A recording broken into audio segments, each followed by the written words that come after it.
Баршаңызға сәлем. Салмақ тастау кезінде осындай греческий салатты жиі жасаймын.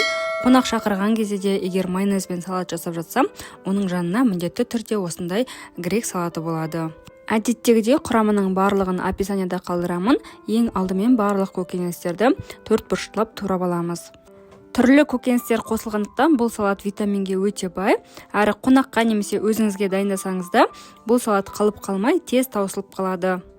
Көкөністердің барлығын турап алғаннан кейін араластырып, бетіне масляный және де фитокса деген сырды пайдаландым. Фитоксаның орнына брынза қолдансаңыздар болады.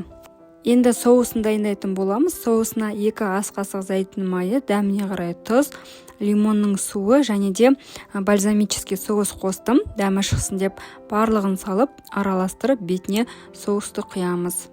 Салатымыз дайын болды, өте дәмді болып шықты. Міндетті түрде дайындап көріңіздер. Мен дұрыс тамақтану арқылы салмақ тастап жүрмін, және салмақ тастау кезінде тамақтарды қалай дайындаймын, солардың барлығының ПП рецептімен бөлісемін. Егер сізге дұрыс тамақтану және салмақ тастау жайлы қызық болса, менің каналыма тіркелуді ұмытпаңыздар.